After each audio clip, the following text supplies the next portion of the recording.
Welcome to this very important session of Event Sustainability Conclave.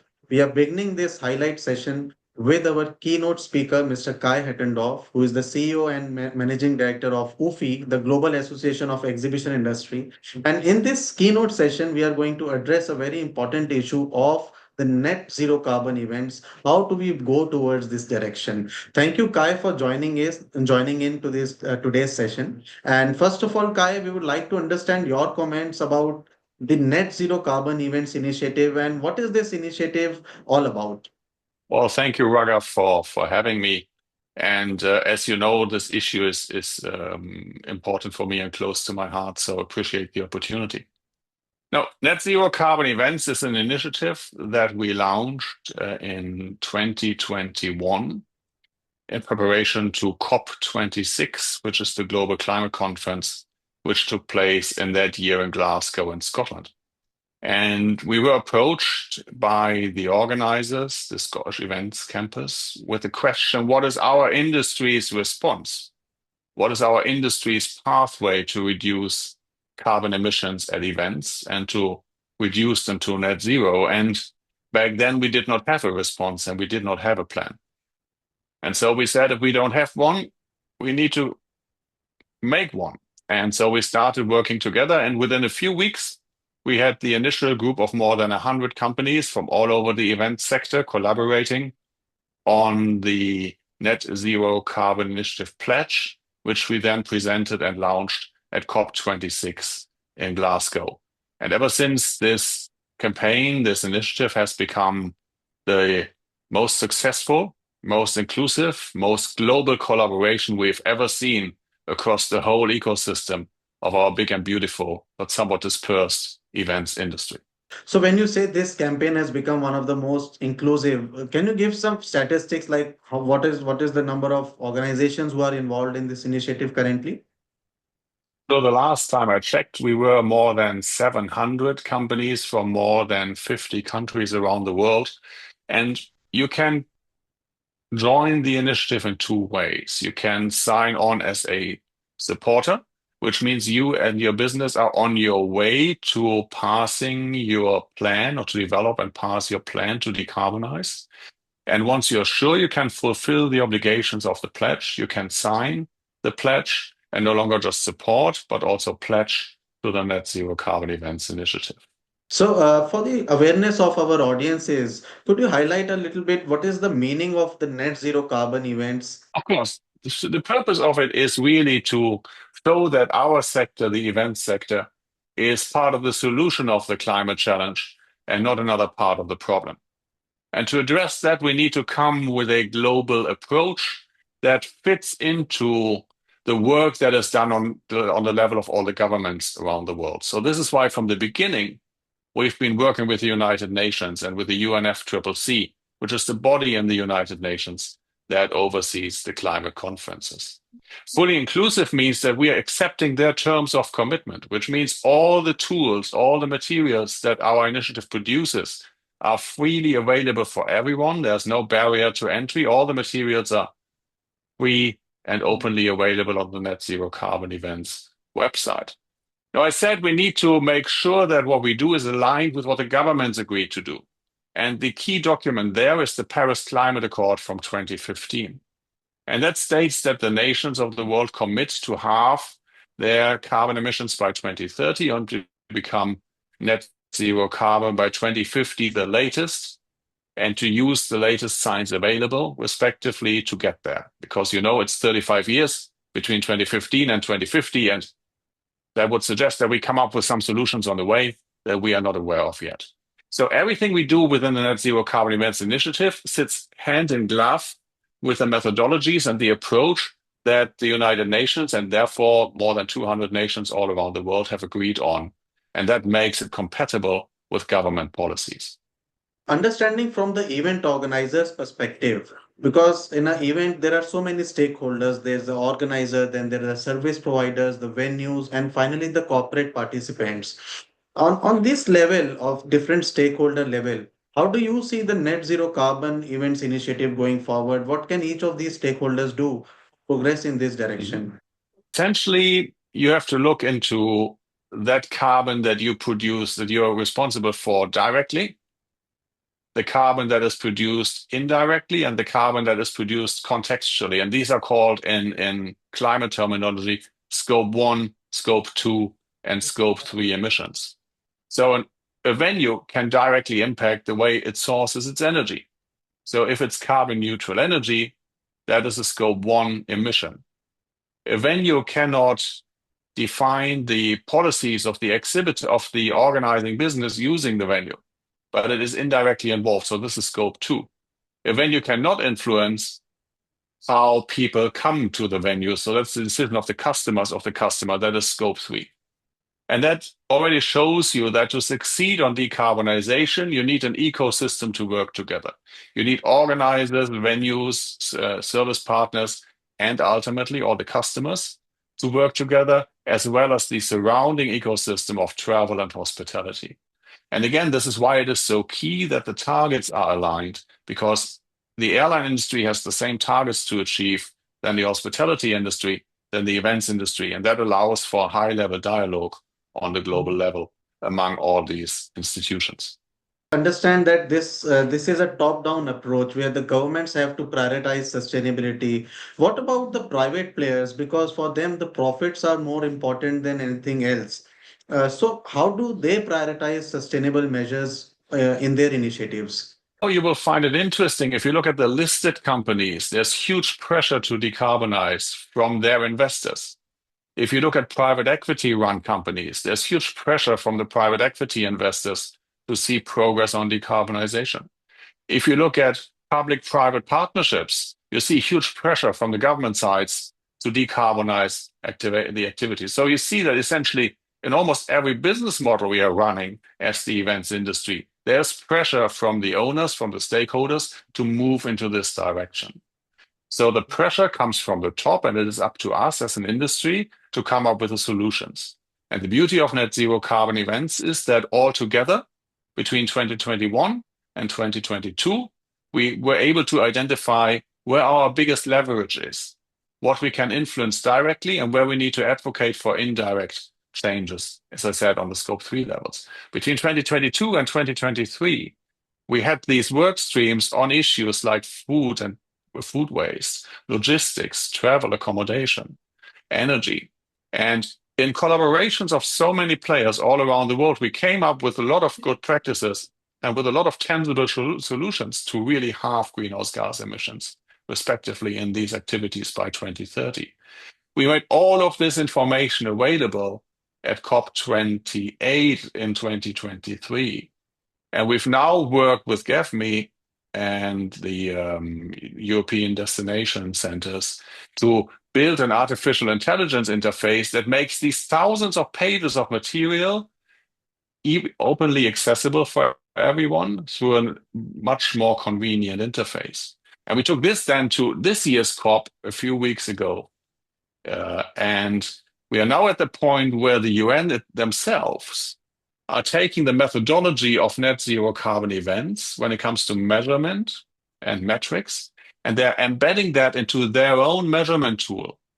So the tool the UN is using and the tool the UN is promoting globally as the reference tool to measure and report your progress on decarbonization works on the methodology of net zero carbon events. If that isn't a huge win for our sector when it comes to recognition, I don't know what else can be. Some of the regions which have stood out during this campaign, could you highlight or some players which you feel can be a role model for the others? That would be so unfair. Of course, the really big players, RX, Informa, etc., they have the resources to drive the issue forward and to implement in their respective organizations. So on a number of issues like recyclable, reusable stands, you see great initiatives coming out of these companies. At the same time, you have many, many smaller entrepreneurial companies who are set up originally already with the intent to be low carbon. Companies like Raccoon Media, who had that policy from day one of their existence. So it's really the big players and the small players. If you look at the venue side, energy efficiency and sustainable architecture, no new venue project takes place that is not prioritizing these factors. And look at your new venues in India and how they're responding to these needs. Same on the service provider side. One of our new diamond sponsors at UFI is Art of Fiber. It's just built around sustainable production or low carbon production at this point of stands on site, avoiding logistical complexities. So you really see these leaders all over the ecosystem, big players as well as small players, and you see a lot of breakthroughs, a lot of great initiatives, a lot of great practices, best practice cases. Everyone can pick up literally all across the ecosystem of our industry. Recently concluding UFI Congress in Cologne, I could see a lot of initiatives at the planning and execution level coming from your team to work on sustainable measures, right from the registration to even the water bottle, the water replenishment techniques which were being deployed there. And even the venue, the host venue was aware of this and the kind of display that they had put. They informed and educated the attendees about the energy saving mechanisms in the venue. So was it a conscious effort from your side to promote sustainability and to make the audience more aware of this? That served two purposes. Number one, as an organization that organizes events, we want to make sure we can fulfill the pledge. So we want to make sure we can have our own greenhouse gas emissions at UFI at our events, and we are working on that. And we are working to commit and make sure we have our methodologies, our reporting in place, that we can fulfill the necessary. Yes, Cologne was a good example. We worked a lot with the Kölnmesse, our host, and the venue to make sure that the food was locally sourced, that the energy was carbon neutral that we used. We were using their latest building, the Convex building, which I think already has a platinum status when it comes to sustainability. And they were, of course, eager to show. They brought in their architects and their planners, and I think, I'm not sure if you joined their sustainability tour, where they really showed what they had done on the building side to make sure they can be as low carbon from the start as possible. So yes, of course, we are looking decisively for future events of UFI at the capacities of the hosts, of the bidders to host UFI events. What are their sustainability strategies? Are they in line with what we want to achieve? And frankly, we have already decided against interested hosts where we weren't sure that they could deliver on that most relevant metric. Kai, you are a great visualizer and you are a great veteran of the industry, and your analytical skills are always there on top. Kai, can you visualize this industry 5 years down the line? What are the changes? How do you see the industry evolving in various regions in this regard, the sustainability? It is interesting to look. I don't have a crystal ball, right? So forget about that. But I can report on what I see. And what I see is what is in the UFI data. We always ask in the barometer every 6 months, what are the most relevant strategic issues right now for different markets? And we see a split in relevance of sustainability. There are markets where sustainability is a number 1 or 2 issue, Brazil, Germany, to list 2. There are some where simply the issues of the day overrule this midterm challenge.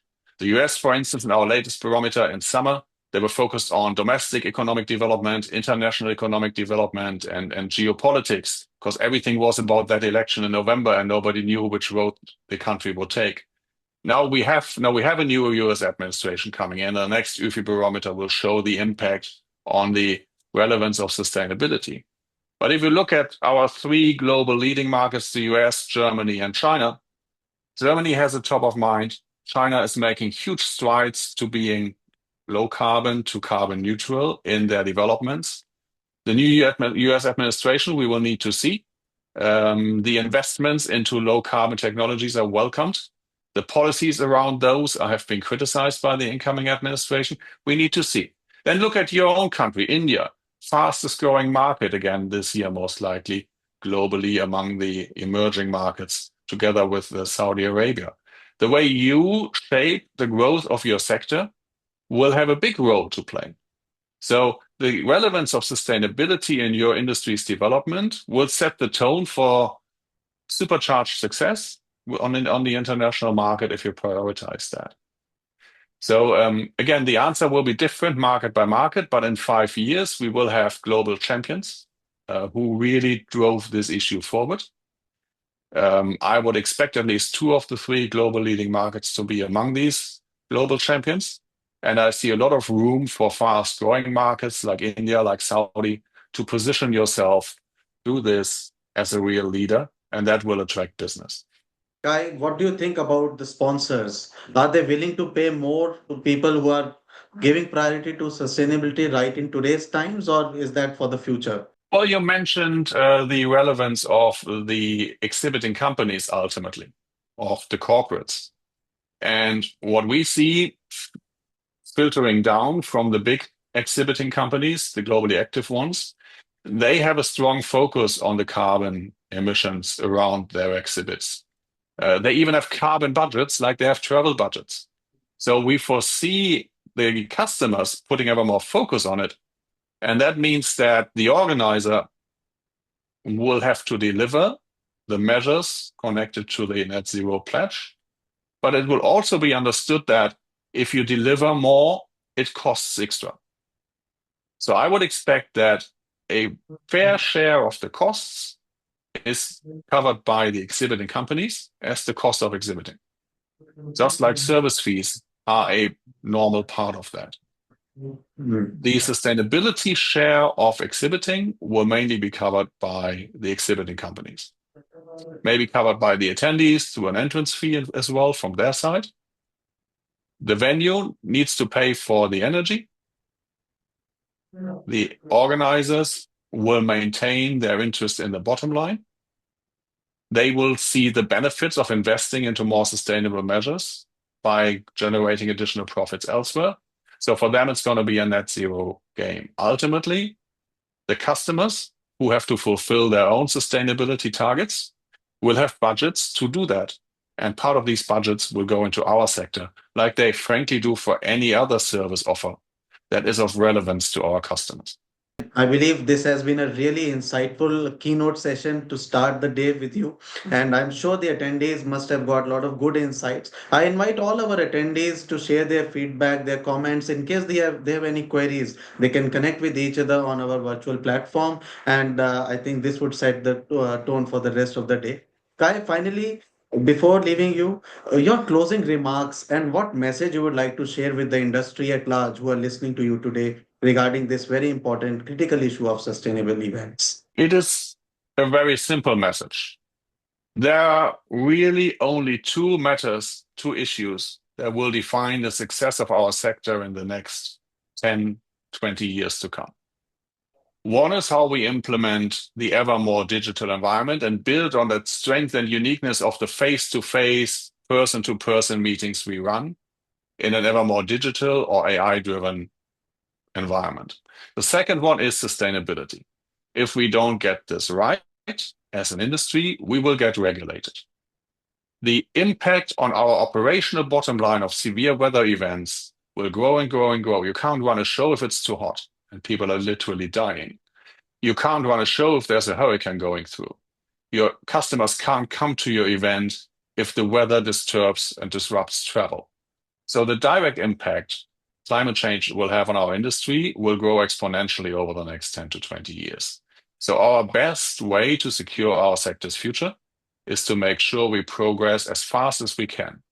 It's a marathon, it's not a sprint, but we better sprint for the whole marathon to get this right. Thank you, Kai, for sharing these great insights with us today. And we do believe that one step at a time, our industry will thrive in the future, continuing to do good things with sustainable measures. Thank you for your time.